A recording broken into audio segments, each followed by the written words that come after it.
So, hi అందరికి ఎలా ఉన్నారు? ఈరోజు వీడియోలో మనం ఒక యాప్‌ని కుబర్నెటిస్‌లో మనం ఒక యాప్‌ని డిప్లాయ్ చేస్తే, ఆ యాప్‌ని మనం ఎక్స్‌టర్నల్ వరల్డ్‌కి ఎక్స్‌పోజ్ చేస్తాము.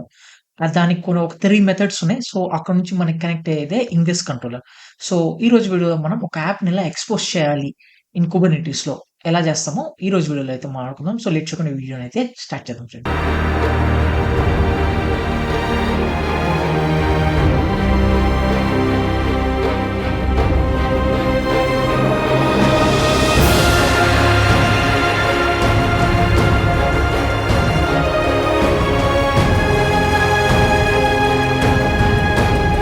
So, okay friends. ఇప్పుడు నేను నా క్లస్టర్‌లో అయితే ఉన్నాను.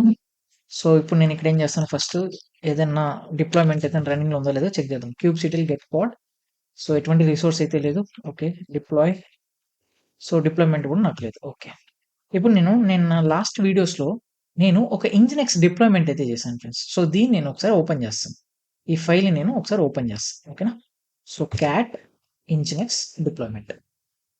సో, ఇక్కడ మనకు చూస్తే బేసిక్ డిప్లాయ్‌మెంట్ మనం ఎప్పటినుంచో మనం డిప్లాయ్‌మెంట్‌ని క్రియేట్ చేస్తూనే ఉన్నాం. సో, ఇక్కడ ఎటువంటి ఇష్యూ అయితే ఏం లేదు. రెప్లికా ఓన్లీ ఒక రెప్లికానే మనం తీసుకున్నాం.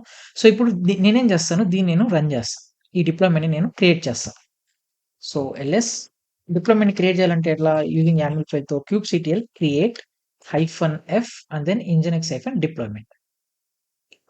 సో, ఇప్పుడు నాకు నా డిప్లాయ్‌మెంట్ అనేది క్రియేట్ అయితే అయిపోయింది. kubectl get pod కంటైనర్ క్రియేటింగ్‌లో ఉంది. సో, వెయిట్ చేద్దాం రన్నింగ్ పొజిషన్‌లోకి వచ్చే వరకు.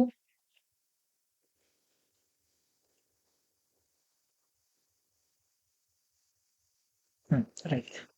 కంటైనర్ అనేది నా పాడ్ అనేది అప్ అండ్ రన్నింగ్‌లోకి అయితే వచ్చేసింది. సో, ఇప్పుడు ఈ పాడ్‌లో నేనొక హెచ్‌టీఎంఎల్ ఫైల్‌ని నేను మోడిఫై చేస్తాను. ఓకేనా? హెచ్‌టీఎంఎల్ ఫైల్‌ని నేను మోడిఫై చేయాలంటే మనం ఏం చేయాల్సి ఉంటది? ఆ పాడ్ ఒక యాక్సెస్ తీసుకుంటాం. kubectl execute -it and then నా పాడ్ ఒక name. Okay. And then after --bin/bash. So, ఇప్పుడు నేనెక్కడున్నాను? నేను నా కంటైనర్ ఐ మీన్ నా పాడ్ లోపలైతే ఉన్నాను. ఇక్కడ నేనేం చేస్తాను apt update and apt install vim-s. So, ఇక్కడ నేనేం చేస్తాను ఫస్ట్ నేను అప్డేట్ చేస్తున్నాను. అప్డేట్ చేశాక నేను విమ్ అంటే ఇప్పుడు నేను ఒక హెచ్టీఎంఎల్ ఫైల్‌ని ఎడిట్ చేస్తున్నాను కాబట్టి నేను విమ్ అనే టూల్‌ని ఇన్‌స్టాల్ చేస్తాను. ఎందుకంటే బై డిఫాల్ట్ కంటైనర్స్‌లో మనకి ప్రతి ఒక్క టూల్స్ అనేవి మనకి రావు. మనం సెపరేట్‌గా మనం ఇన్‌స్టాల్ చేసుకోవాల్సి ఉంటది. సో, వెయిట్ చేద్దాం ఇది కంప్లీట్ అయ్యే వరకు. సో